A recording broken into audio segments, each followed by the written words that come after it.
The following program explores drug use and abuse throughout history. Viewer discretion is advised.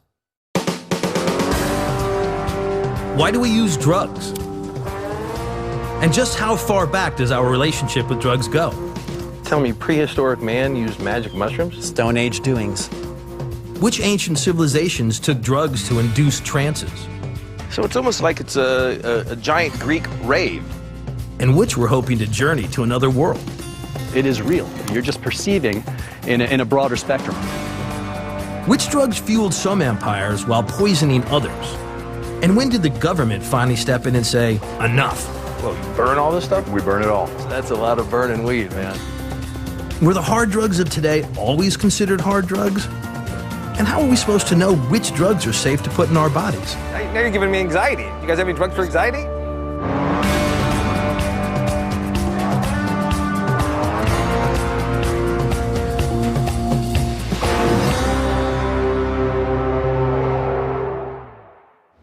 Hi, I'm Dean Norris, and I'm on drugs. But so is my mother, so is my doctor, and actually so is my dog. And I'm willing to bet if you're living in the 21st century, then so are you. But hey, don't take my word for it. Let's take a journey through the Stone Ages.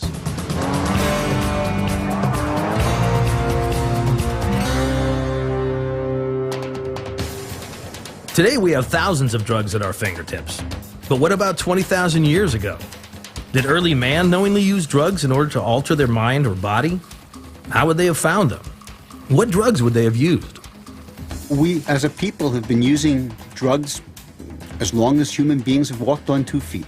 Because drugs are found all around you. It's the poppies or the coca plant or the tobacco leaf that happens to be growing near where you live. The plants that we have today are pretty much plants that would be found 20,000 years ago, with one important exception being domesticated plants, all our wheats and barleys. So no, they weren't making beer out of barley 20,000 years ago because they weren't growing fields of barley. But what was the first drug that humans experienced? The existence of pretty trippy rock art from prehistoric times might be a clue. The rock art often includes very simple forms that resemble the forms that people see when they're in altered states of consciousness. Psychedelics have been around longer than human beings have been around. I believe, and a lot of other people believe, that they've been used throughout history. The cave paintings and the cave carvings point to that. Mankind has, in various cultures throughout the world, have been ingesting what we call magic mushrooms. I think it's a natural thing for people to take these mushrooms because people are foragers. People forage for food, and it's natural that they would try new things. Are these the same mushrooms painted on cave walls? We can't really know for sure. But then again, it's not like they were painting any carrots and onions. There must have been something really special about mushrooms for early man. But just what was it? I'm going on a mushroom hunt to find out.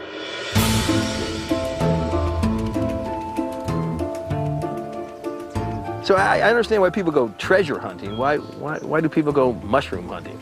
Well, the thrill of gourmet wild mushrooms is really something, but many other types of mushrooms would have mind-altering compounds, such as hallucinogenic fungi. So this is what people call magic mushrooms. Yes, that is one vernacular term for them. These could be called magic mushrooms, or to the Indians who use them, the sacred fungi. So when do you think man first used mushrooms? I mean, how far back does it go?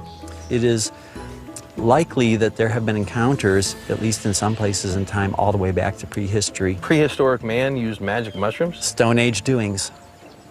What makes them magical? They have mind-altering effects. They induce an altered state of consciousness. What is that active ingredient? Well, the active ingredient is psilocybin. Psilocybin is a hallucinogenic compound that affects serotonin levels in the brain.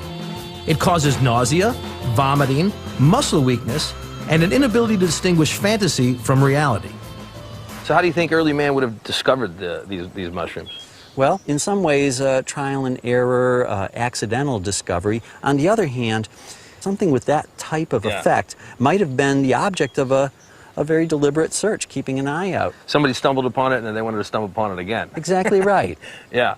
So how do you think mushrooms came to be considered sacred? There is something inherent in the effect of these hallucinogenic fungi, which is often powerful enough to completely change their outlook on ultimate matters of life. And we don't know what that religious impulse is. It is something that cannot be explained in other terms, apparently. Wow. We don't know for sure if early man experimented with mushrooms, but there's certainly a lot of speculation. One controversial view is that mind-expanding experiences with magic mushrooms may have helped humans evolve. In psychedelic academic circles, this is called the stoned ape theory. It seems probable that psychoactive plants played an important role in human evolution. You get smarter if you use psychedelics in the right way. You think better, you think more clearly, you can see relationships in nature. You watch where a seed has been, you see something has grown there, so you start collecting seeds. Monkeys don't do this at this point, but a psychedelic monkey might have done that. So a whole new way of being on the planet may have started with psychedelics. Mankind's experience with a psychoactive plant may have been the primordial religious experience, the beginning of man's suspicion that there's another world. Humans have been using hallucinogenic drugs to try to connect with a higher power for thousands of years. But did they do this deliberately, or did they just stumble into these altered states in their search for food? All right, so what do you say we go find us some mushrooms? Sounds about right to me. All right, what are we looking for? Well, here in Florida, the species that is so renowned is called Psilocybe cubensis. Well, I see some mushrooms right over there, actually. Mm-hmm, those do look like mushrooms. Yeah. Are those the ones we're looking for? They're not Psilocybe cubensis. The mushrooms we're seeing right here could be deadly poisonous. Wow. Based on what I'm seeing at a glance. Ooh, nice. Look at that. The most dangerously poisonous amanitas tend to be white in color, white gills, white stalk, and they have that sac-like base. So if I'm looking to have a religious experiment, this is not the guy. Yeah, this is something you want to not eat no matter what your purpose. Yeah. You're interested in seeing these hallucinogenic fungi like Psilocybe cubensis? Oh, you know I am. Well, we take our chances, leave this habitat and go to a pasture setting off this way because that's where our best chances lie, I think. Well, let's go check it out. All right. Apparently, the recent rains make for perfect mushroom hunting conditions. Am I mistaken, or is that poop? That is cow manure, that is excrement, dung, poop. Do the magic mushrooms ever grow from the poop? Oh, they prefer it. Out of the most foul and filthy arises Psilocybe cubensis. The mushrooms are growing in the poop? Yes. Yeah. And people eat that? Yes. The Indians call some of them angelitos, little angels. But I'm still eating a mushroom from poop. I wish I knew exactly what we were looking for. I could help you here. I'm just going to point out mushrooms as I see them. Seems very confusing to me. 90% of what we see when we look at a mushroom is trying to fool us. Yeah. For instance, these mushrooms right here. This genus is Panaeolus, but it looks like it could be at a glance. With Psilocybe cubensis, what we would see is dark purple. What happens if you eat that? You might feel a moment of confusion. You're not going to get high. No, you're not, but some guys who tried getting high on it, they ate it, and then all of a sudden they experienced some kind of real tremor, and it was like the engine of a Saturn V rocket firing up, and they said, oh my God, Houston, we better strap in for this. This is going to be quite a blast off. They got ready. All of a sudden there was a sputtering sound. That was the end of their trip. Hours into the hunt, there's plenty of cow dung, plenty of fungi, but no magic in sight. I'm beginning to wonder if I'll ever get to see the real thing. Ooh. Oh, yeah. Look at that. Eureka. Have drugs done more to help us or harm us? What role have drugs played in shaping who we are today? How did our ancestors stumble across drugs in the first place? Let's continue our journey through the Stoned Ages.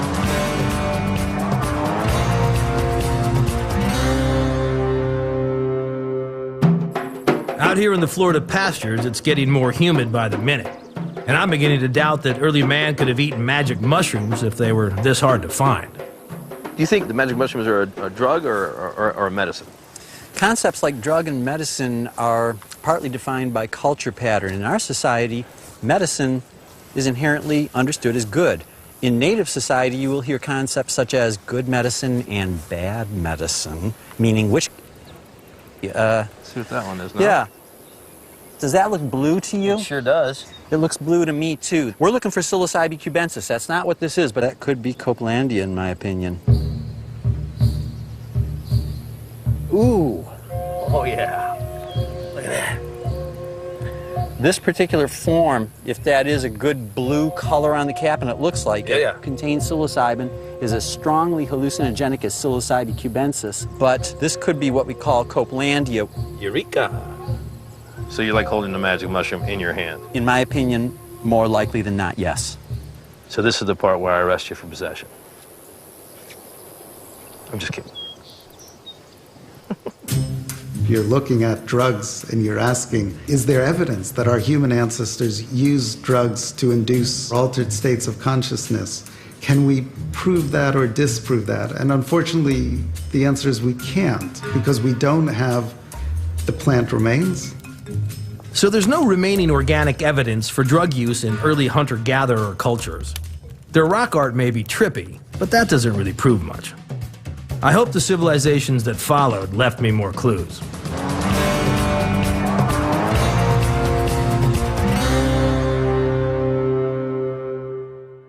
Egypt in antiquity was considered the medicine cabinet of the world. They knew the intricacies of a great number of toxins, psychoactive substances. The earliest texts we have tend to be about 3,500 years old.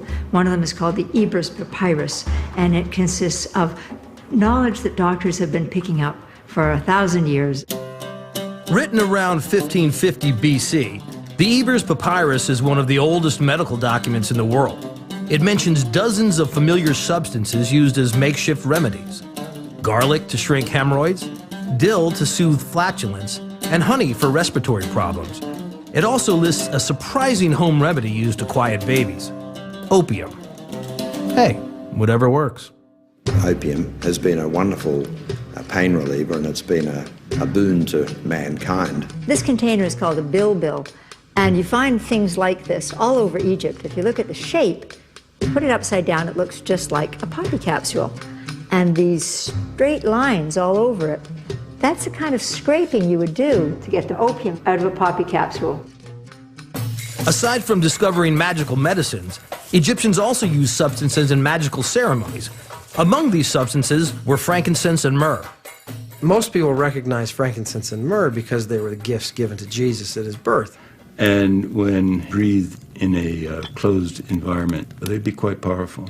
The Egyptians are well aware of the use of frankincense as a means of motivating statues. They would allow the god to speak through the statue. And apparently both the Egyptians and the Greeks were able to do this by fumigating their audiences with intense, heavy amounts of frankincense. Who knows if frankincense and myrrh could get statues talking to each other today? But a recent scientific study on mice does indicate that frankincense and myrrh might actually reduce pain and alleviate symptoms of depression and anxiety. I know people who have experimented with frankincense, and it's psychoactive. The ancient Egyptians used drugs as medicine and for magical ceremonies. But did they ever just take drugs for fun? And the ancient Egyptians had several festivals every year when they were intended to get very smashed. There were festivals of drunkenness for the goddess Hathor. You were meant to drink a whole lot of red beer. The Egyptians took their beer pretty seriously and wanted to make sure that always be fully stocked. This is a 6,000-year-old Egyptian beer mug, and someone made this to put in the tomb of his friend so that his friend would have beer for all eternity. The prayer we write on tombstones is rest in peace. The ancient Egyptians said, may you be given bread and beer. The ancient Egyptians built the pyramids, designed cities, and ruled for thousands of years. And clearly drugs played a part in their lives. But there was another pyramid-building civilization across the world whose drug use may have taken them on far greater trips.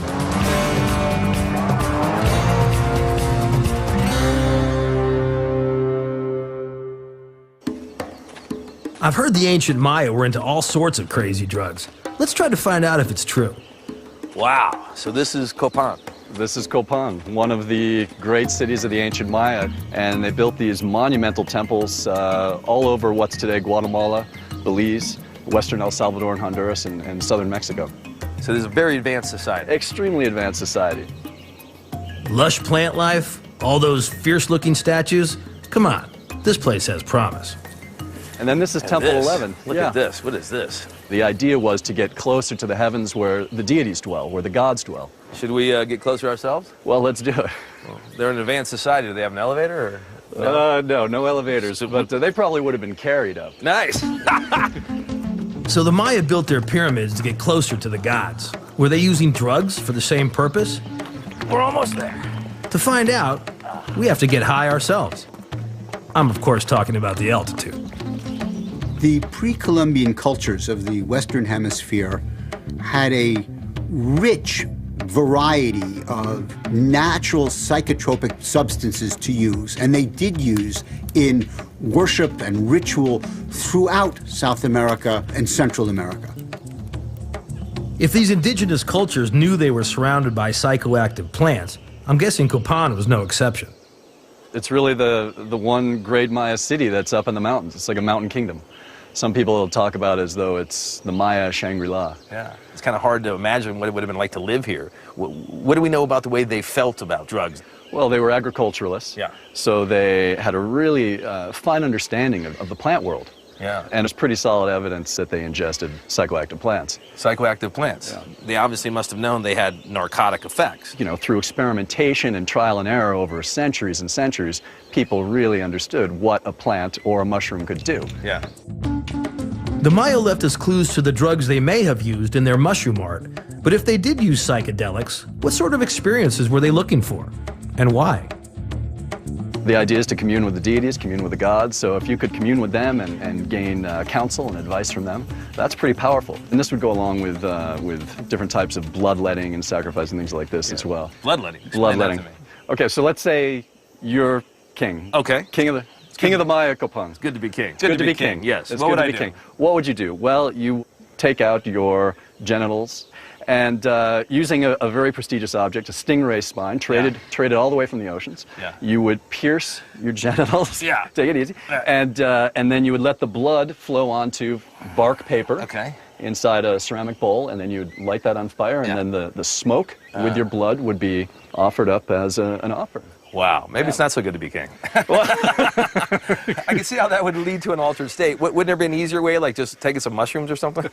Well, it's probable that there were some psychotropic plants or mushrooms involved in a lot of these rituals as well. Kings were probably effectively shamans, achieving visionary states, traveling into the other realm, things like this, and inducing altered states with mushrooms would have been, you know, a really good way to be a shaman. Yeah, sure. Help you talk to the dead with magic mushrooms. Very quickly, very easily. If the Maya were so advanced, I wonder if they'd also discovered new ways to ingest drugs. There seems to be some pretty good evidence that they were using tobacco and ritual enemas. Oh, hey. Yeah. What? Why do we consider psychoactive drugs so dangerous? Didn't the ancient Maya use them to commune with the gods?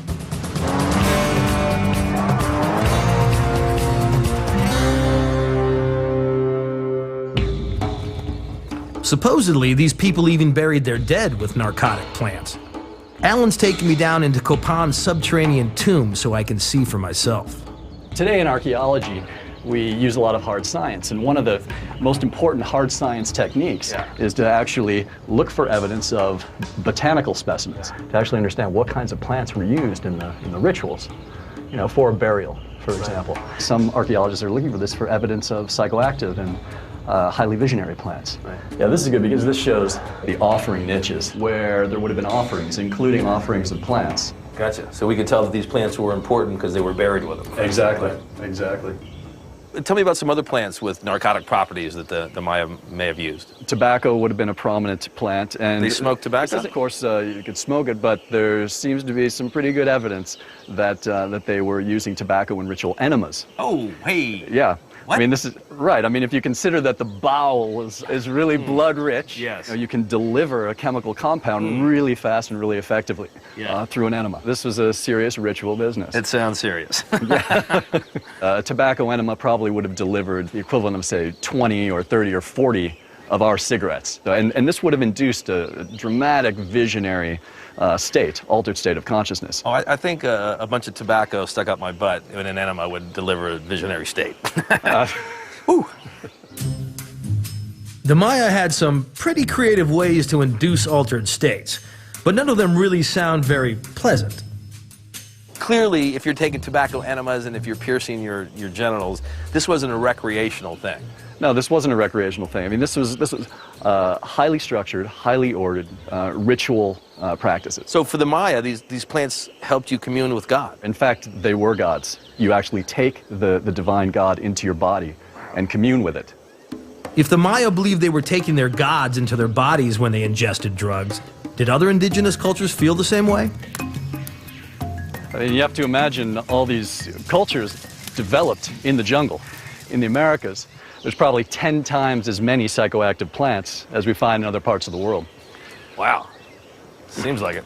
When we consider the incredible biodiversity of the Amazon, we can start to understand why there are so many psychoactive plants in the Americas, like ayahuasca.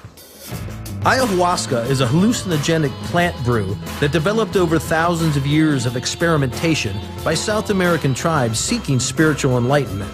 It's illegal in the U.S., unless you're a member of a church that's gotten special permission from the government. Ayahuasca that developed over probably thousands of years because it's so complex. In many ways, maybe it was one of the first pharmaceutical drugs because you actually had to make it? Yeah, had to make it. You didn't just pluck it or pick it. You have to collect the vines and the plants very carefully, brew them up, boil it down into a thick liquid concoction that then you can drink. Yeah. And then what would happen to me if I did that? Well, first of all, you'd probably do it in a small group with an expert shaman or ritual practitioner leading the ceremony, and more than likely you're going to puke your brains out, possibly for a couple hours. What? Yes. You're going to purge. Wow. And then you have one of the most powerful visionary experiences you can have with any plant in the world. So kind of crazy hallucinations or what? No, these aren't hallucinations. This is just a heightened perception of reality. It's not a hallucination. It's not something that's, that's fabricated, that's unreal. It is real. It is reality. You're just perceiving in a broader spectrum. So it's not different than reality. It's part of reality. It's part of reality. It's almost a heightened sensation or heightened perception of reality. You're able to commune with, the jaguar spirits of the forest, but it's real. Is ayahuasca really a gateway to a heightened reality? Or is your mind just playing tricks on you? The brain obviously is incredibly complicated. It utilizes all these different chemical messengers and different neurochemical systems. It's clear that these substances act on the serotonin system, which has profound effects on many different areas of the brain. It's likely that this loosens up the standard associations of our thoughts and loosens up how we're viewing the world. Before we leave Copan, I want Alan to show me the famous ball courts where the Maya played a high-stakes game. And the losers? Let's just say you didn't want to be one of the losers. So did they use drugs as part of this ballgame? Well, we don't know for sure. Yeah. Right? But up in the highlands of Guatemala, there's hundreds of years of stone mushroom sculptures. And some of these sculptures are associated with ball game implements and paraphernalia that suggests, in fact, they might have eaten the mushrooms and played the ball game. Now, why in the world would someone use magic mushrooms before playing this game? That's a good question. There's some pretty good evidence that psilocybin, the active ingredient in the magic mushrooms, enhances visual acuity and also physical coordination. Wow. So long before Major League Baseball, this was the first performance-enhancing drug. You know what? It might have been. So how do you play it? First of all, you can't use your hands. Okay. You can only use your chest. You could use your shoulders, your upper arms, your thighs, your hips, and that's how you had to keep the ball in play. And you had to keep the ball in the air because this is not just sport, this is ritual. Okay? And the ball is the sun. You got to keep the sun in the sky. Right. And if it drops on the ground, it's bouncing on the ceiling of the underworld. You're going to disturb the lords of the underworld. Not a good idea. Not a good idea. Yeah. The losers might have been the ones sacrificed. So there was a consequence for not playing well. A big consequence. So you're talking about a game of life or death. You're gonna eat some mushrooms, and you're gonna try to keep that ball from hitting the ground without using your hands. That's right, or you die. Wow, that sounds like a great idea. You guys were hardcore. I mean, it's like the Oakland Raiders of the 70s, you know? Bad. Let's play. All right. Let's go. Okay. Okay. you're dead. Dead. Were there referees? Probably, and there were probably spectators everywhere. Yeah. Wow, this is embarrassing. Sorry, my fans, sorry. Let's try it again. Let's do it. We got to get it back and forth twice. Come on, we're better now. Ah! Okay, I'll use my thigh. Let's do it one more time. Serve match. Oh, I cheated. I cheated. Okay. Sudden death, as it were. Yes. Okay. Serve it up, big guy.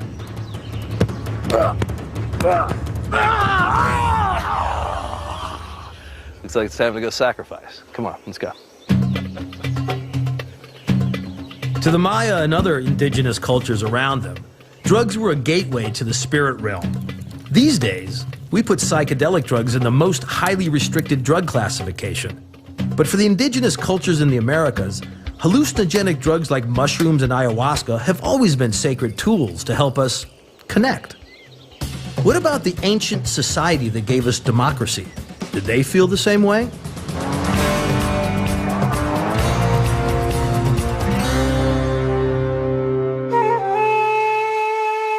Did the ancient Greeks believe drugs were deadly poisons or precious medicine? After all, don't many of our beliefs today come from the classical world? Many of our modern philosophical views are based upon Greek models. And these Greek models are developed at a time when the early Greek philosophers are using drugs, and they're using drugs extensively. We've come to understand that what they called philosopher might now call a shaman. I've heard about the existence of mystery cults in ancient Greece, where participants took part in a secret religious ritual. We know very little about it, but it seems altered states were definitely involved. I have to see for myself.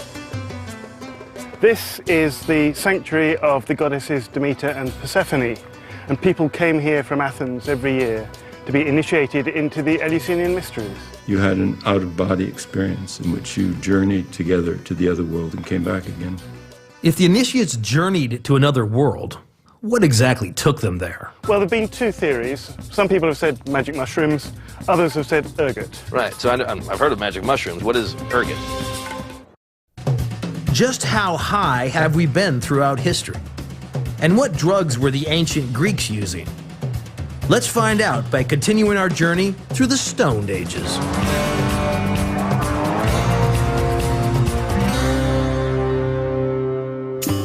If the ancient Maya were using drugs to connect with the gods, did the ancient Greeks have the same agenda?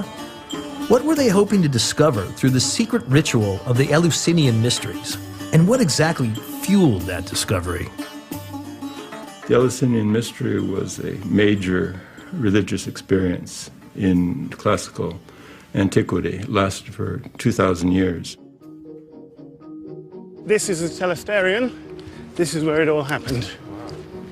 It's huge. It's almost like Madison Square Gardens for the Greeks or something. It would have held thousands of people. See the steps around the edge? Yeah. The people would have been standing up there. You've got the light, the dark, the music. Dancing. Dancing. Yeah. Yep. So it's almost it's like it's a giant Greek rave, right? Yeah, it is. Yeah. It is. That's a pretty good description. Complete sensory overload, and your life is changed forever. But this wasn't just kids with glow sticks in the forest. Socrates, Plato, and Aristotle were each initiated into the mystery at Eleusis. There must have been something going on that rocked their world. They met the gods. They met the gods. Wow. So they came here and they did this ritual. Given that nature, do you think that there were drugs involved or no? Drugs might have been involved here. No kidding. You're certainly talking about altered states. Right. If drugs were involved in these altered states, what types would they have been? Well, there have been two theories. Some people have said magic mushrooms, others have said ergot. Right, so I've heard of magic mushrooms. What is ergot? Ergot is a grain fungus that grows on rye. When ingested, it radically alters brain chemistry by increasing serotonin levels, inducing massive hallucinations. In the 1930s, it was used to synthesize lysergic acid diethylamide, or LSD.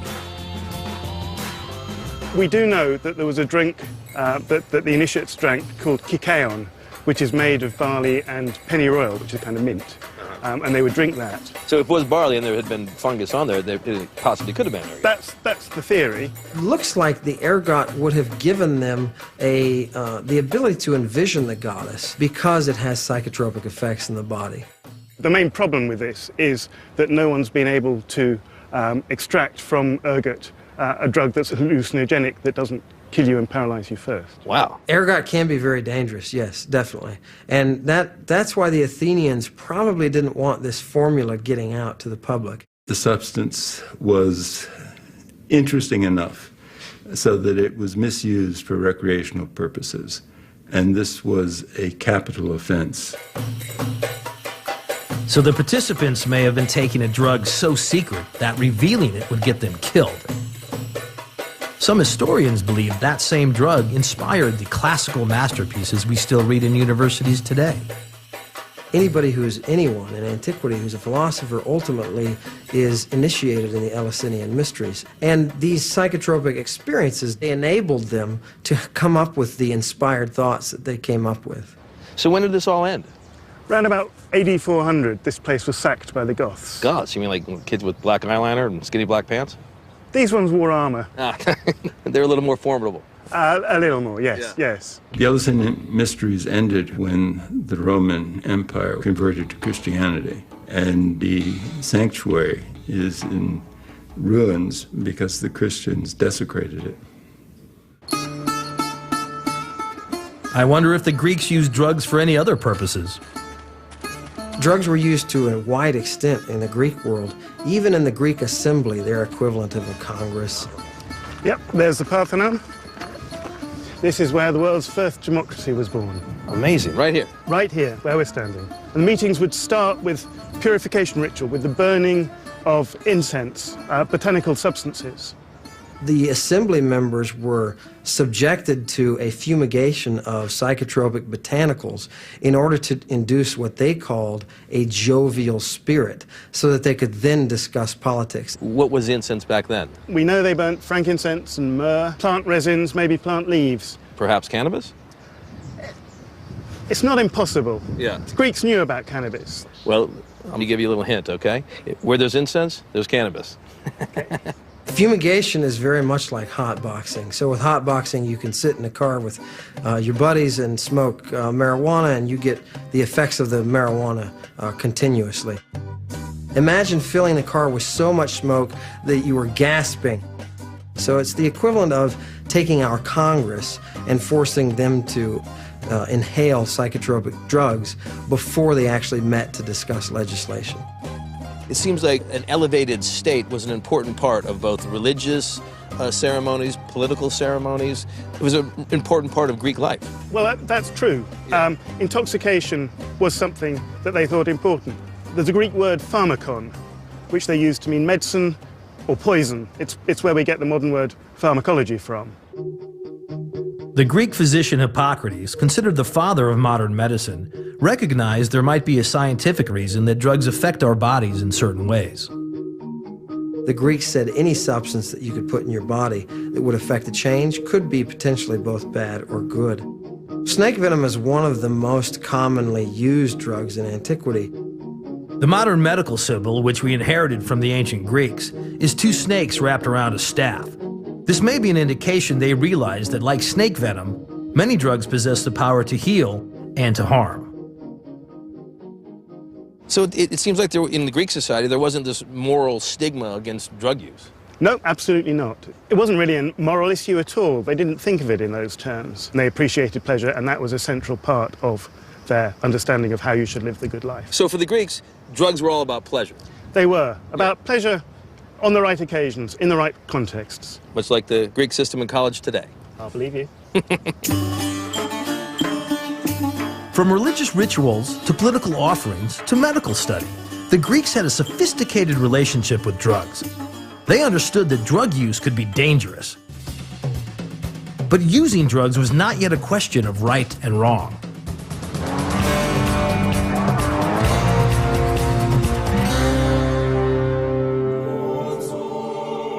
Is it possible Jesus and drugs have been battling it out for people's faith and devotion for over 2,000 years? For the ancient Greeks and other pagan religions, drugs were a key part of the process of connecting with the gods. So why did the early Christians feel differently? Early Christians expressed a great deal of anxiety and even suspicion about the pleasures of the body. Even back then, people knew that drugs could induce pleasures of the body, and that was not in sync with the Christian message.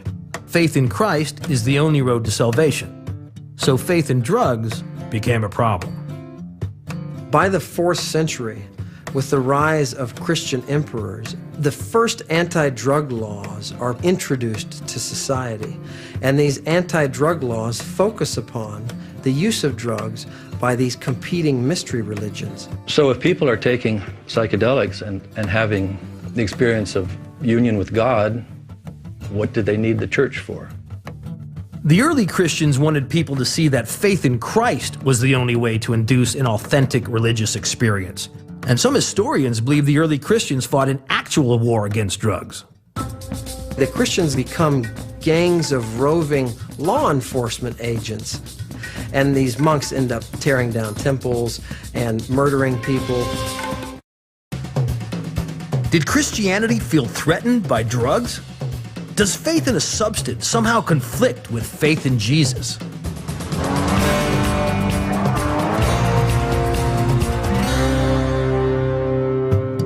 If pre-Christian religions used drugs to experience God, Christianity seems to think drugs will do just the opposite. So why this divide? I'm hoping the Calvary Addiction Center in Phoenix will have some answers for me. For people who want a Christian element to their treatment, they have a place where they can come and not have to sidestep the issues. They can come and really have their faith in God be part of their treatment. Can people only beat drug addiction if they believe in a higher power?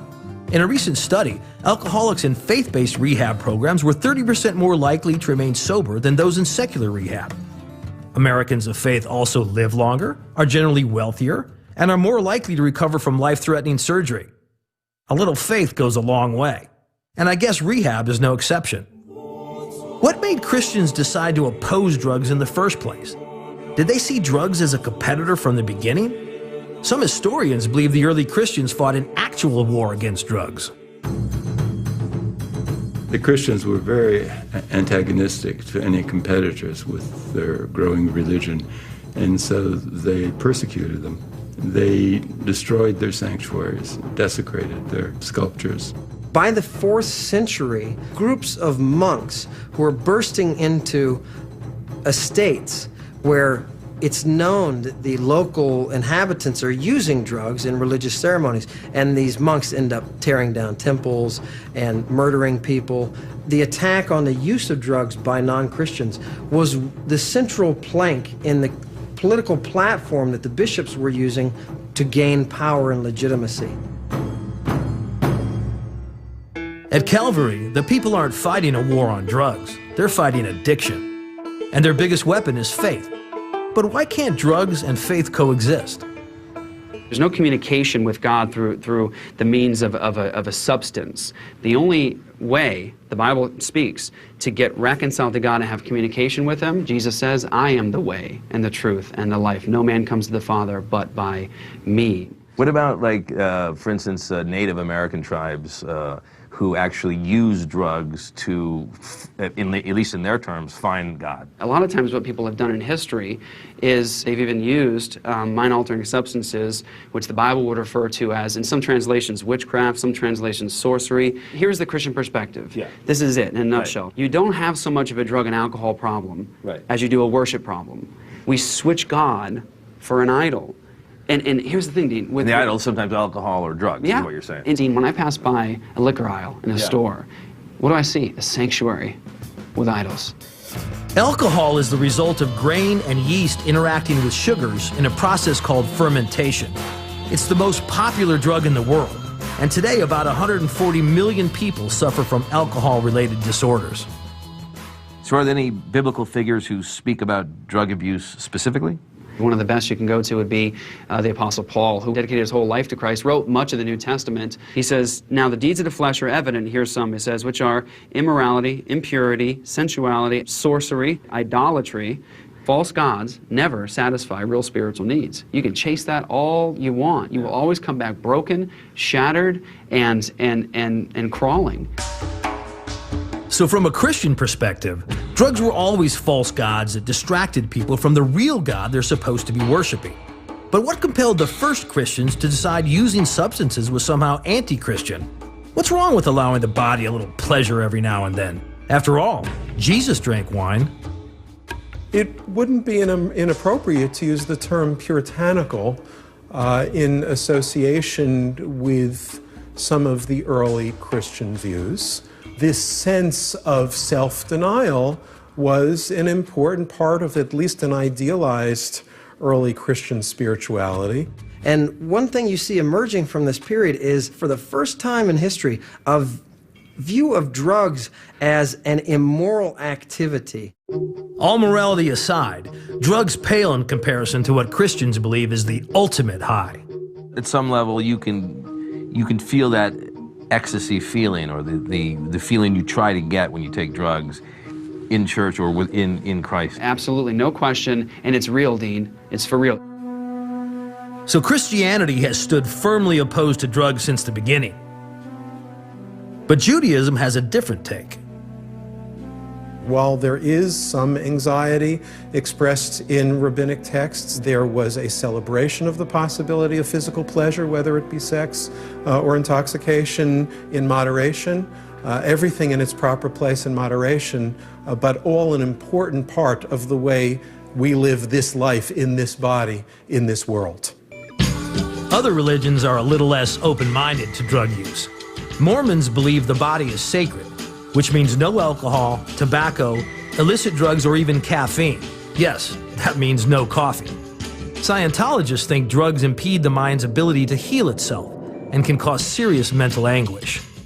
For Rastafarians, it's all about marijuana, which they consider a holy herb used to commune with God. On the other hand, they generally don't tolerate alcohol and think the wine written about in the Bible was actually just grape juice. But it was Christianity that emerged as the dominant value system in the West.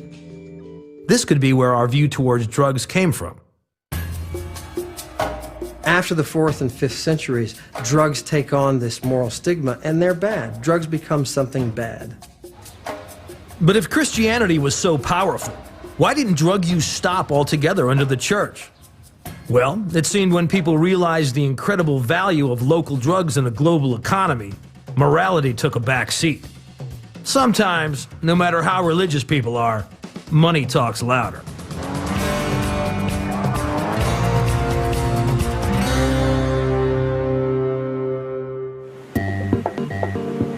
When the European powers began exploring the high seas in the early 15th century, the discovery of new worlds meant the discovery of new worlds full of drugs.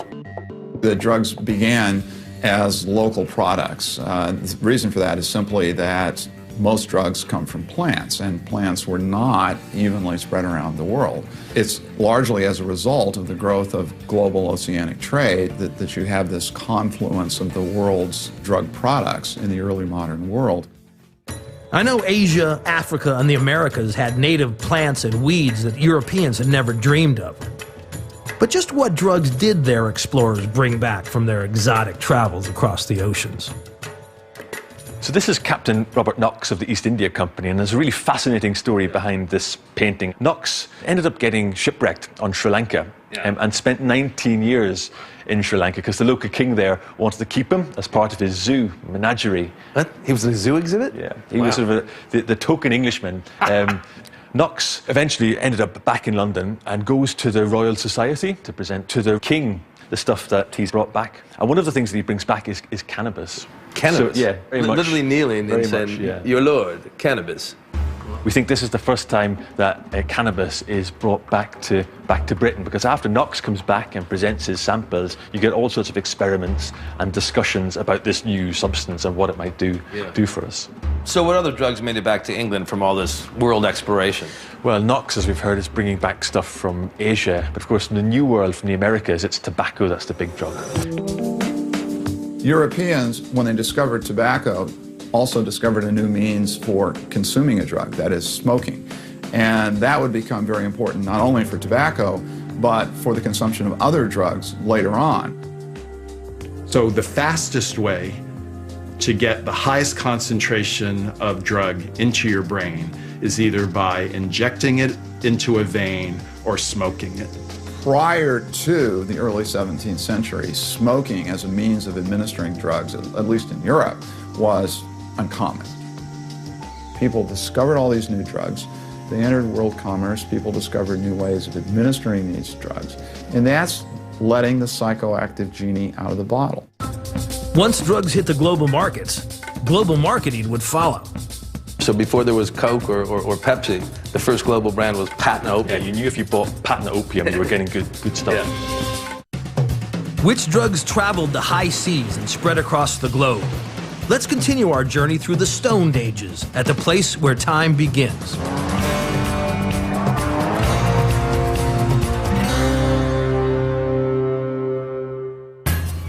You're standing on the prime meridian of the world, and everything to the west is in one hemisphere and everything to the east is in the other hemisphere. So London essentially is at the center of the world. Yeah. So the British said this is the center of the world and it happened to be in the middle of London. It's not just arbitrary, they picked it because they could. And one of the things that brought the prime meridian, I suppose, to this place is the commercial trade of the East India Company. Tea, spices, but also opium. That's a major part of the story of the British Empire and the East India Company. Opium works by flooding the brain with narcotic alkaloids, creating intense pleasure and a release from pain. It's been widely used for thousands of years and is probably the world's oldest medicine for diarrhea.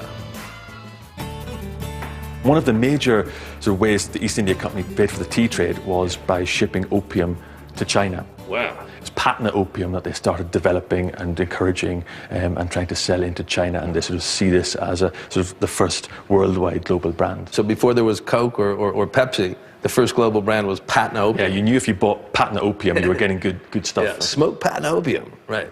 So England wanted tea from China, but the Chinese only wanted silver or opium.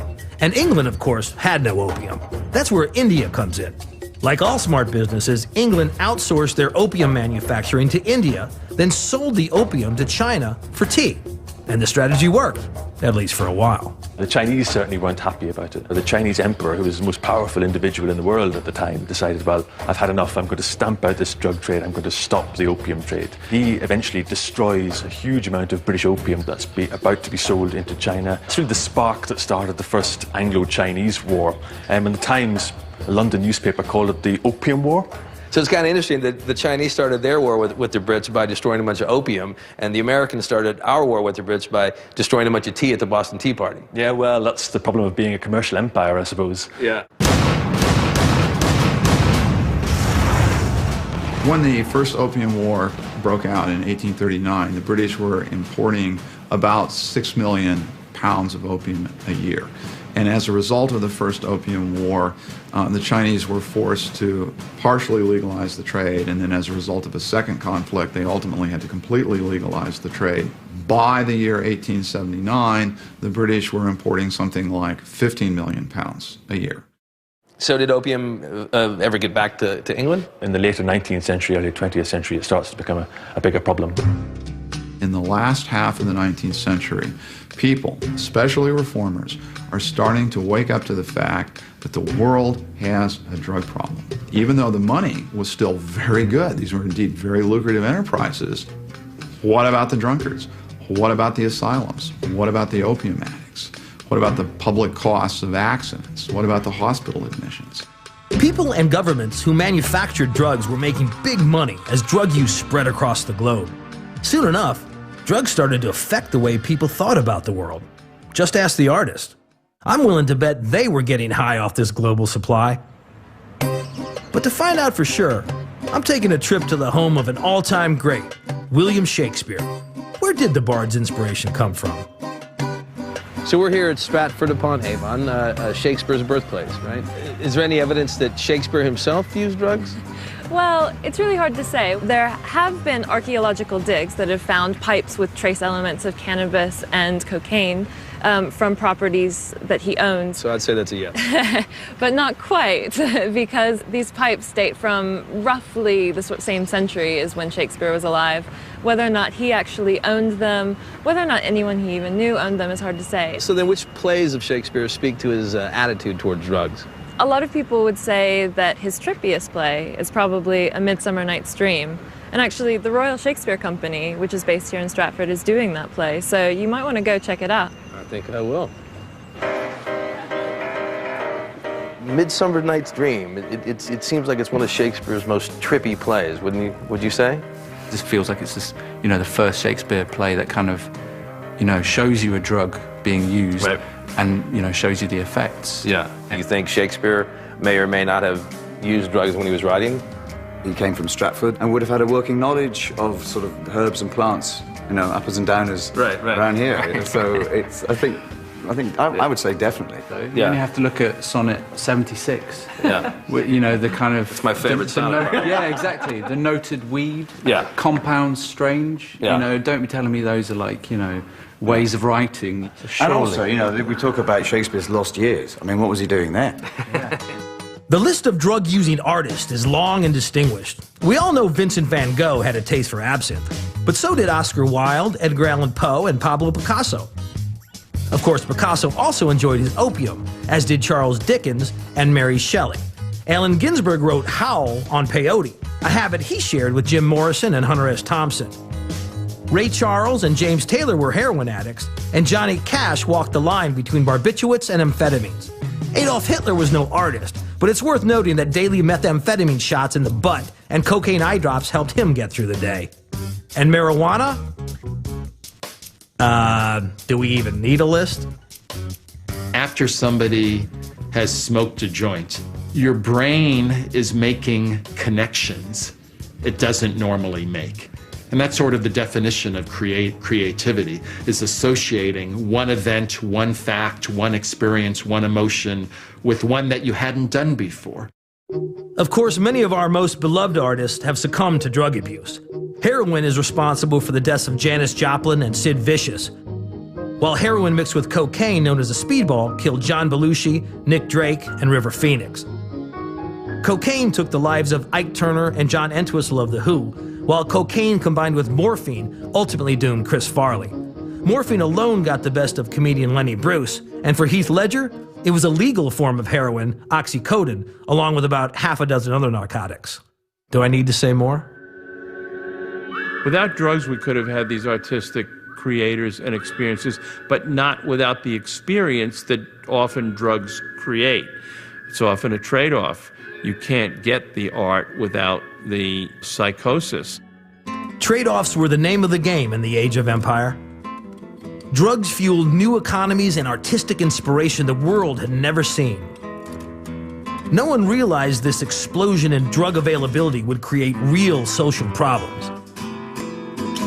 But much of this was overshadowed in the 19th century by major advances in the use of drugs as medicine.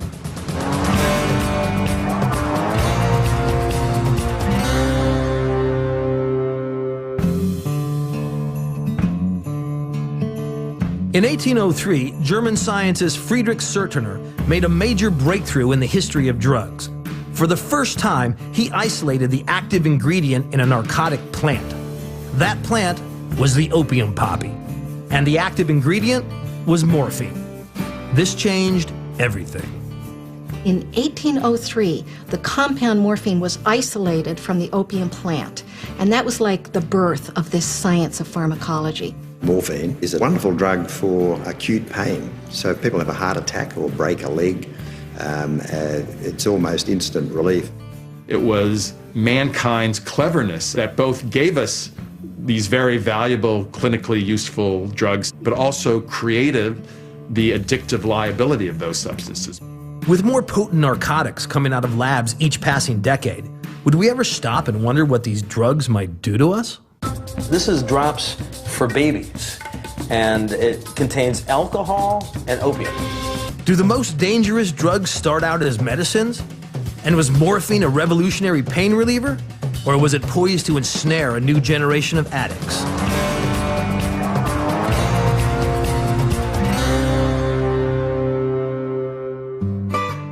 In the wake of the morphine breakthrough, drugs manufactured in a laboratory began to boom in the 19th century.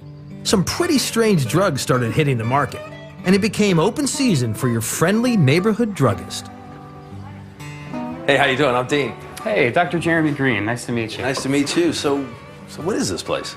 It's a community pharmacy, as reconstructed here in Mystic Seaport, Connecticut. Wow. And we have a selection of drugs here that really need to be called patent medicines, right? Patent medicines are very popular in the early 19th century. And there are all these stories of patent medicine hucksters. Right. Now, when you say patent medicine, what is patent medicine? What it meant more is that they had a right to keep their contents of their drugs a secret. They could make incredible claims. They would back them up with testimonials of hundreds and hundreds of men and women and children that all were cured from the most terrible afflictions by a drop of these compounds. Medicine itself was rather limited in the 19th century, what it could and could not do for certain diseases. The patent medicine industry doesn't always know what they're doing, doesn't always know that their products are working, but they want the customer to feel that the product is working. These products are the most profitable products. They're the ones that are mostly available, and they're also widely used not just by the general public, but by physicians as well. So, Jeremy, let's take a look at some of these bottles, huh? See what's in them. Look at this one. Stuff. This is elixir of opium. And so you begin to think of what kinds of things would you put into a drug if you're trying to sell a medicine. And these are things like, opium, morphine. You may have less actual interest in making people better, but you definitely want to sell your product. And that's the great thing about selling cocaine powder as a hay fever remedy. If you sell that powder to somebody, they're going to know it's working. They're going to feel it. They're going to have a reaction, and that's all that the patent medicine companies want. How did it make them feel? Well, I mean, many of these medicines make them feel very, very good. And the more you felt, the stronger the medicine was, the more powerful it was, the more you believed in it, the more likely you were to recommend it to your friends and family to use. So by this standard, these drugs really worked. But they certainly also worked to cause a great deal of harm as well. At the time of the patent medicines, things were highly unregulated, and as a result, people not only became addicted, but other people died as a result of some of these concoctions. And I like this one here. This is Nervine and Invigorator. Yes. Okay? And it's for the permanent cure of all nervous diseases. Yes. There are an impressive amount of claims that this one makes, right? So it's highly concentrated, especially adapted to the relief and permanent cure of all nervous diseases. Headache, neuralgia, dyspepsia, biliousness, diarrhea, constipation, colds, coughs, fevers, ague, liver complaints, consumption, loss of appetite, female weakness, fainting fits, palpitations, spasms, dizziness, whooping cough, measles, etc., etc. It actually says etc., etc. at the end of it.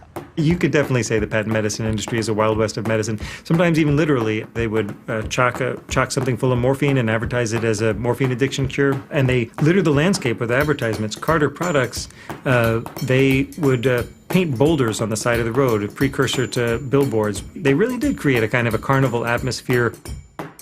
In many ways, the birth of advertising in America can be traced to the patent medicine industry. Throughout this period, the rapidly growing drug industry was constantly looking for the next big seller. This search turned up one potent drug that would go on to take an infamous place in history. Drug companies identify cocaine as potentially a huge new product for the market, and they're the ones who are really responsible for transforming it into a commercial substance.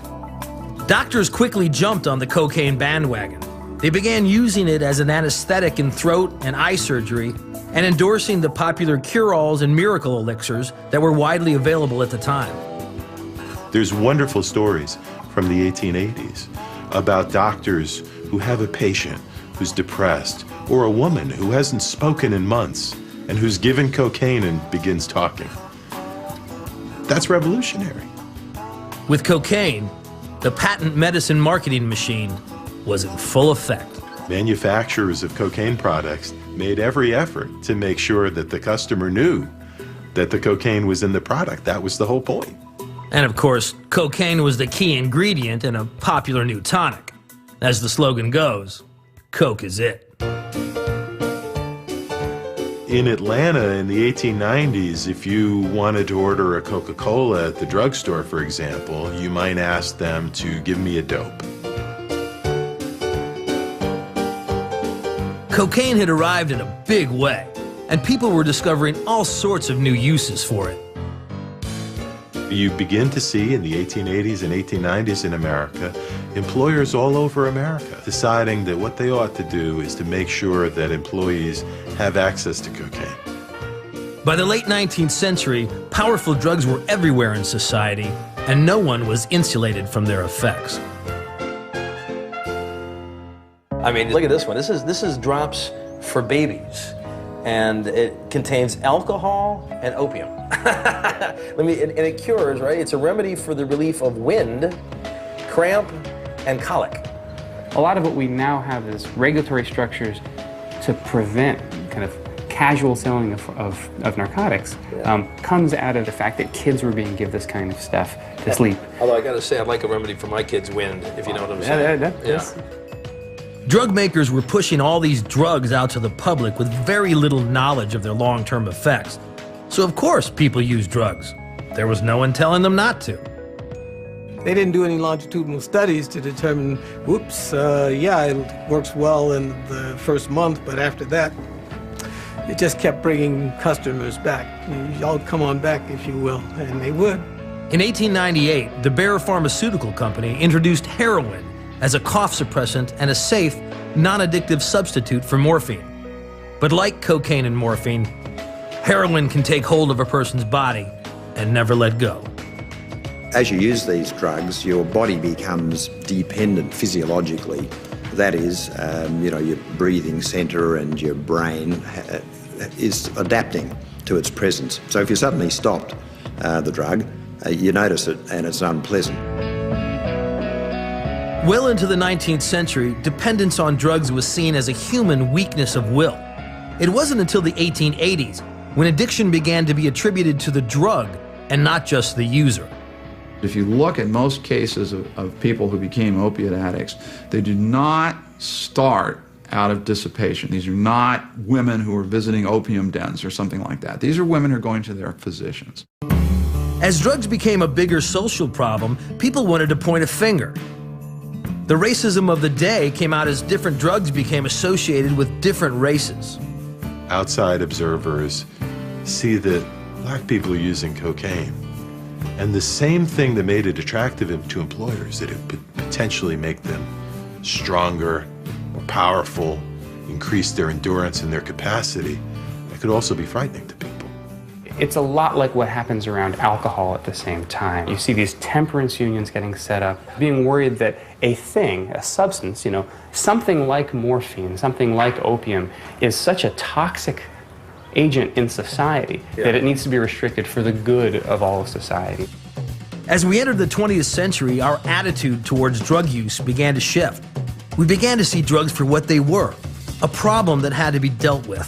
The question is, just what would we do about it?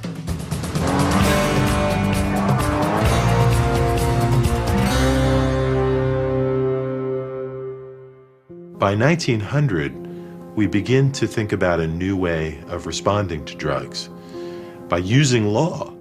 Hoping to protect people from the dangers that come with unregulated drug access, the government formed the Food and Drug Administration in 1906, forcing drug makers to label their products if they contained a dangerous narcotic substance. They stepped it up a notch in 1914 by outlawing the recreational use of narcotics altogether, which meant that doctors became the only source of supply. When the federal government cracks down on the physician, you need to get a new source of supply. Then it's really the birth of smuggling networks. When cocaine and heroin get criminalized, of course, a black market develops for people who are using those drugs for a wide variety of reasons. The percentage of the addicts who have criminal or underworld backgrounds proportionately increases. Chinese opium smoker, a young tough on the street corner snorting heroin, a black man going on a cocaine spree. This is a very different kind of problem, or at least it's perceived as a different problem. Many substances that were formerly considered medicines were now illegal drugs. But doctors still had to do their job. The question was, what drugs could they use to do it? There's an opening for new drugs to take the place of lost sedatives, painkillers, and stimulants. The FDA had to determine which drugs were safe and which were not. The 1938 Food, Drug, and Cosmetic Act put in place the stipulation that the FDA had to approve drugs before they hit the market. We're in the hot seat a lot, and a lot of the job is science. A lot of the job is judgment, and people can disagree on all of that. The government ultimately had to let alcohol and tobacco slip by because those drugs were so culturally ingrained. We all know what happened when they tried to ban alcohol during Prohibition. With alcohol, we said, it's not working, let's stop. But with drugs, the decision that we made is, it's not working, let's get tougher. A war on drugs was on the horizon, and someone was going to have to fight it. In a year's time, we'll probably run close to 2 million pounds through this place. 2 million pounds? Yeah. What do you end up doing with all this marijuana? Take it to an incinerator and burn it up. Well, you burn all this stuff? We burn it all. That's a lot of burning weed. When did our government decide to regulate drugs? Why are some drugs legal and others not? And who's calling the shots anyways?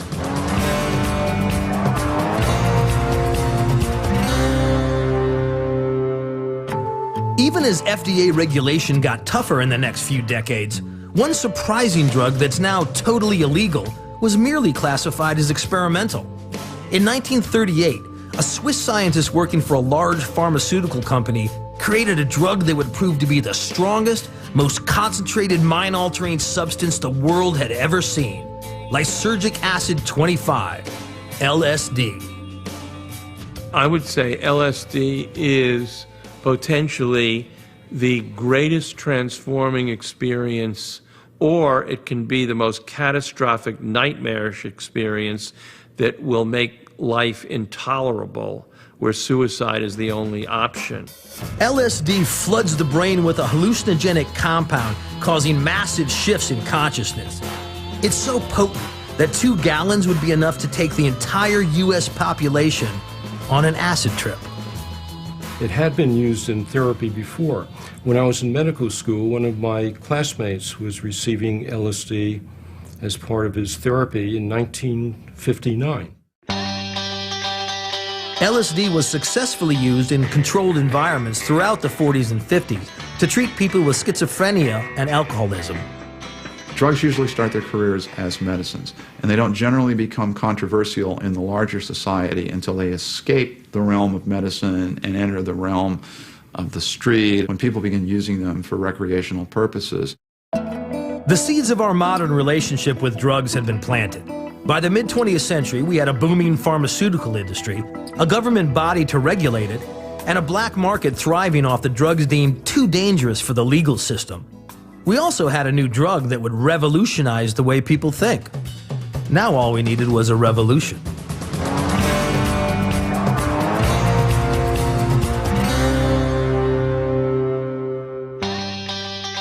Drugs would help usher in massive social changes in the 1960s. LSD had escaped the research lab, and a psychologist at Harvard, Timothy Leary, was one of the people who let it out. LSD is the most powerful substance that the human being has ever developed for influencing the mind. I've used the comparison of nuclear energy or a fissionable material. I think that in the right hands, it will bring about changes. Tim would say, everyone should smoke marijuana every day and take LSD once a week. Turn on, tune in, drop out. There are actually people who dropped out of college because of what he said. I was 19 years old when I decided to take what, in effect, perhaps is the largest dose of LSD ever taken to this day, 100,000 micrograms, and had 1 day of ecstasy and rapture, 7 days of spiritual, catastrophic, nightmarish agony. Psychedelics can put you right into the center of yourself to the point where you can start reprogramming yourself. LSD was as polarizing as the decade that made it infamous. By the late 60s, the US government was facing a losing war in Vietnam and a younger generation they didn't understand. Young people were choosing sex, drugs, and rock and roll instead of a government they didn't feel they could trust. Richard Nixon called Tim Leary the most dangerous man in America. Nixon regarded drug use as a sign of social rot, and personally he was very alarmed by this increase in drug use. He's concerned about the drug counterculture. He's worried about heroin use among servicemen in Vietnam. Young middle-class people were using drugs like never before. He's got all of these drug problems that seem to be converging on him and his administration. We must wage what I have called total war against public enemy number one in the United States, the problem of dangerous drugs. Nixon makes a decision to double down and to create new legal frameworks that will restrict access to drugs even further.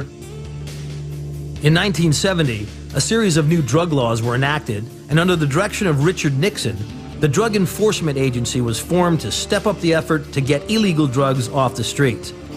But if these drugs were taken off the streets, where exactly did they go?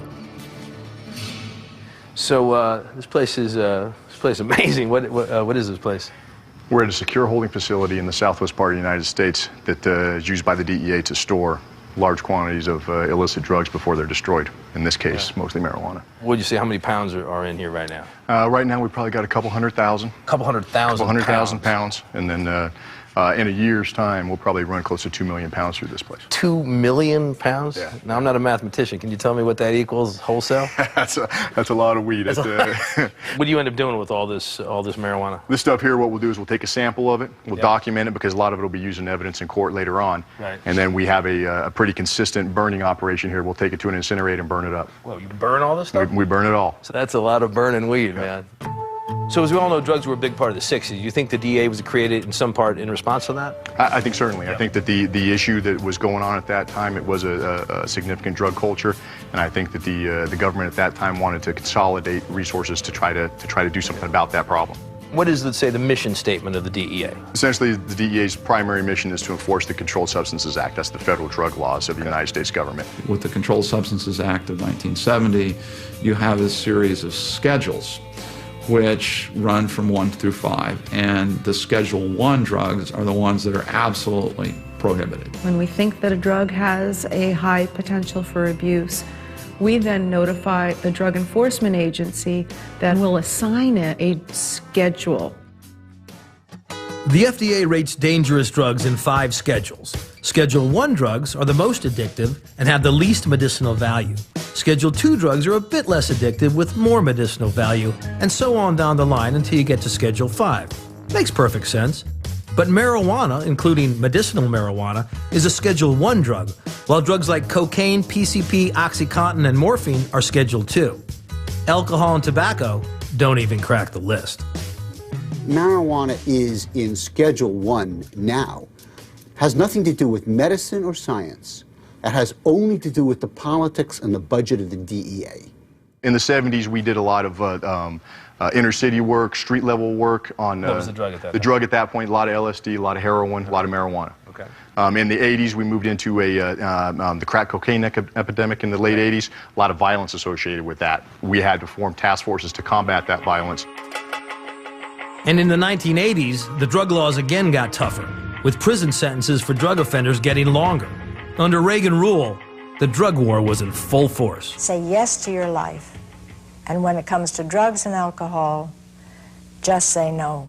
During the 1980s, I was the principal attorney for the House of Representatives involved in the drafting of the federal drug laws.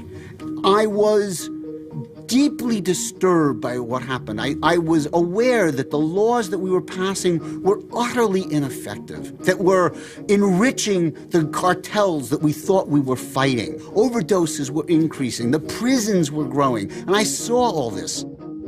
As we come into the 90s, we started seeing the rise in methamphetamine. And methamphetamine became a drug of choice, so we had to ramp up our efforts against that. We also had to ramp up our efforts in training local law enforcement officers how to deal with those methamphetamine labs. And in the last decade, we've seen a resurgence or an increase in the amount of prescription drugs that are abused by people, opium-based drugs as painkillers and things like that. Right. And along with that has come a rise in heroin because the two drugs are intermingled. Right. And then obviously, marijuana has always been a constant for us. I mean, as you can see, we obviously I can face see a that, constant battle with the marijuana. Yeah, I can certainly smell it. Yeah. As you walk around a DEA drug holding facility, you ask yourself, why is this so valuable? It's because it's illegal. And the iron law of economics is when an activity becomes more valuable, more people do it. It's used just like a backpack. Wow. All right. So imagine walking miles and miles across the terrain. Yeah. The border is this magic line. On that side of the border, it's worth $1,000. On this side of the border, it's worth $10,000. That's magic. That's alchemy. And how much total money, in terms of all drugs total collected, do you think the DEA collects in a year? Now, we seize in cash and assets from drug dealers, we'll seize close to $1 billion a year. Wow. If you take the cost of the drugs that we seize, then you're talking, probably tens of billions of dollars. Wow, where does that money go? To the General U.S. Treasury Fund. Wow. Yeah. So we don't get it. We don't get it back. It goes into the government fund, and it's used for a variety of different sources. Hopefully parks and things like that. I hope so. Yeah, teachers and things like that. Right. But there are also many shadow costs to fighting drugs, and keeping drug offenders in prison is one of them. The drug war, as much as anything else, fuels mass incarceration in the United States, and there's just no precedent for it. Many states have found their prison costs have grown faster than any other category of state expenditure, faster than education, faster than Medicaid, faster than health care. It's incredible transformation, really, in the capacity of the state to wage war on its own citizens in the name of controlling drugs. So recently, Kofi Annan and Jimmy Carter and other world leaders released a study saying that the war on drugs was not winnable. What do you think about that? I think that the title war on drugs is a misnomer. It's not a war. It's a criminal action. We're criminal investigators investigating criminals. We're not soldiers. We're policemen. So when people talk about like alcohol being legal as a argument for legalizing marijuana, how do you feel about that? I think we just have to look at the costs to society. Right. Do we not have enough issues with tobacco and alcohol in our society? The cost that those two legal drugs put on American society, the healthcare costs, the cost in lives. You know, alcohol and tobacco are bad. Because those are bad for you and they're legal. Right. I mean, but we decided that as a society. You say that's okay. Yep. If we were taxing illegal drugs like alcohol and tobacco, that would be $45 billion a year in income to state and local and federal government. Is the price worth it? I mean, like, oh yeah, we're paying this price, but we don't have a drug problem. Hell no. We're paying an enormous price for a policy that's a failure. I look at it like this. Right now, roughly in America, we have a 7% population that uses drugs on a regular basis. We have 22, 23% that smoke tobacco or use tobacco on a regular basis. We have in the high 40s that use alcohol. Right. Can we as Americans, can we afford to have a high 40s percentage of drug abusers? Despite the government's best efforts, we really haven't resolved anything. Today, people are taking more and more drugs for good reasons and for bad. So where do we go from here?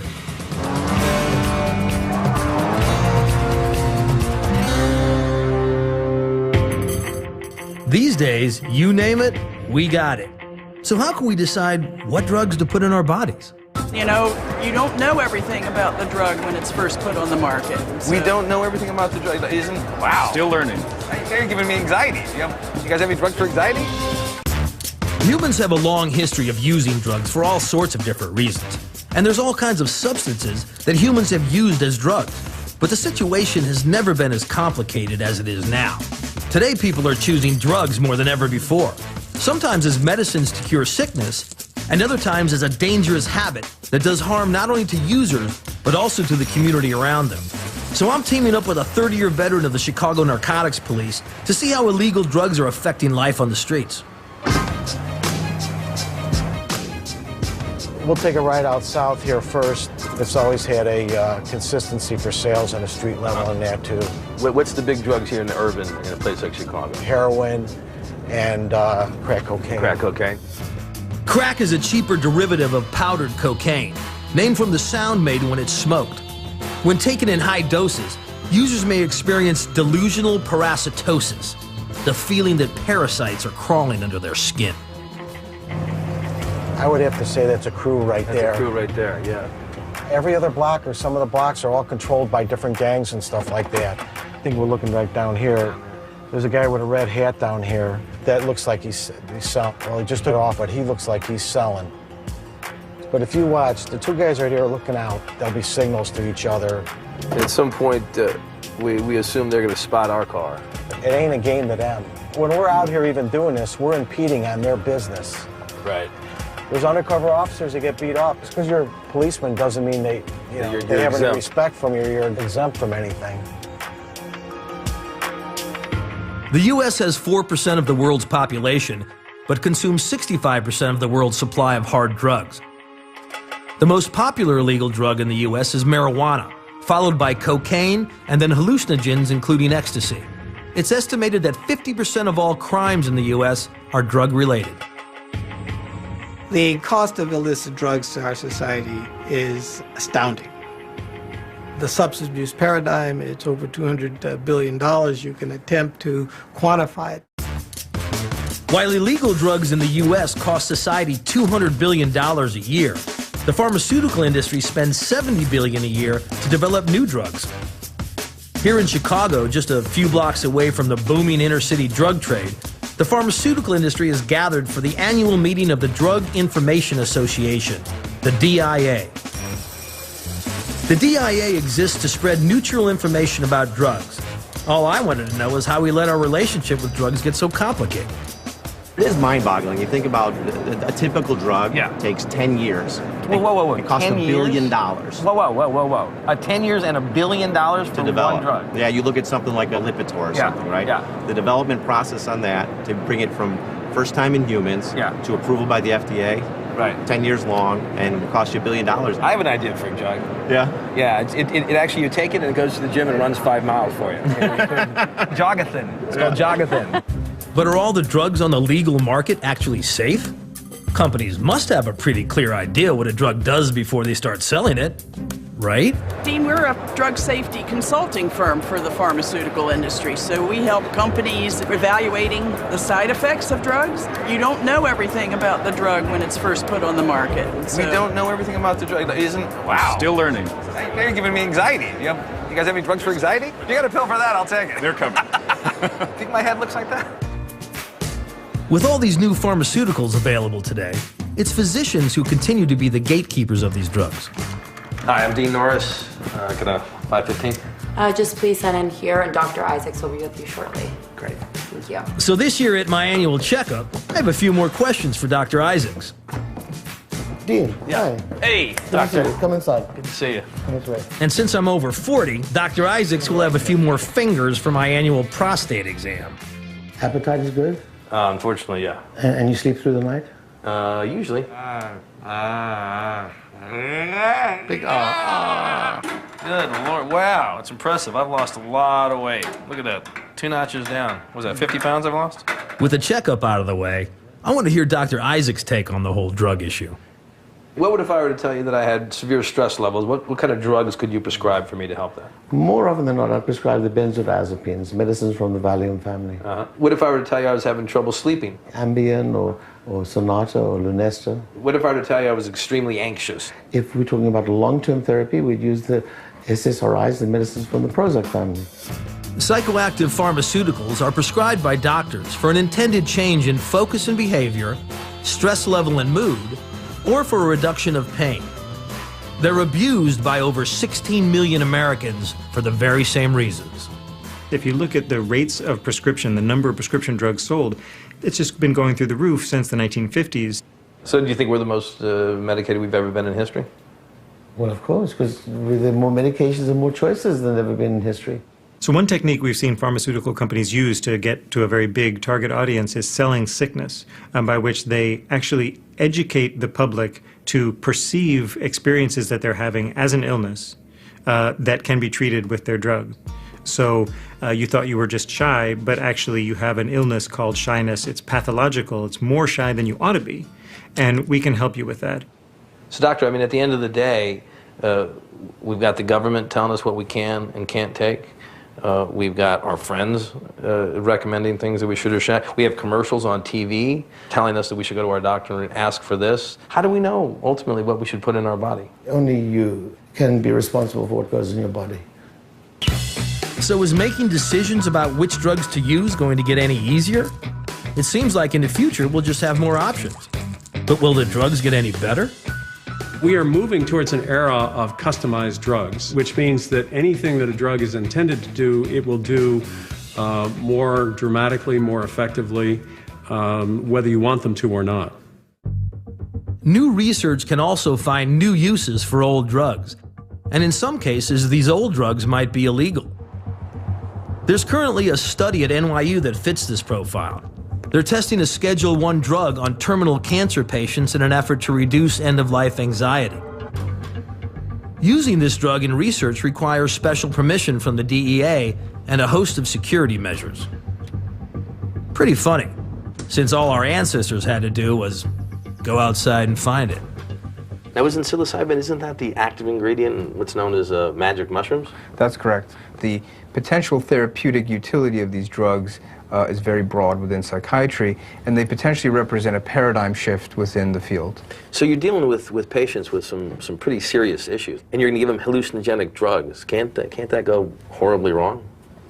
Well, you have to be very careful. These drugs can have adverse psychological effects associated with them. Psychedelics seem to affect different people in different ways, and not always predictably so. These hallucinogenic drugs have such diverse and profound psychological effects when a human being takes them. I've already learned that drugs like psilocybin have been used to create spiritual experiences for thousands of years. Now it seems patients in this study are having similar experiences with the drug. A couple of the patients have described a benevolent, godlike figure that they've had an interaction with.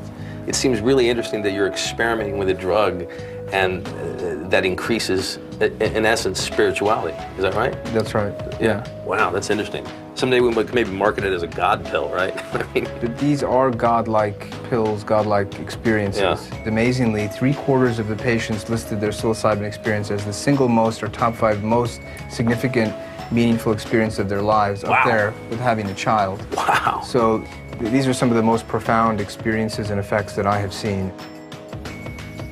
As we know, magic mushrooms have been used by human beings for millennia, but we still have a pretty limited understanding of how it mediates its incredibly interesting and complex psychological effects on the brain. I think we have unfortunately demonized certain classes of drugs and not allowed them to be the object of scientific study quite to the degree that they need to be. There's still so much we have to learn about how drugs affect our brains and bodies. Even the oldest drug that humans may have taken is still the subject of modern-day research. Drugs have been a part of the human experience in so many ways throughout the course of history. From our spiritual search for higher meaning, to our medical practices and the drugs we hope will cure us, to the global economies that formed around drugs, and the new ideas that drugs may have inspired. Now we have more options than ever before. But are we healthier? Some believe drugs are a personal choice. Others think we must continue to regulate drugs to protect us from their dangers. No doubt going forward, we'll continue to re-examine our relationship with drugs, which has been a constant from the Stone Ages through today and on to tomorrow.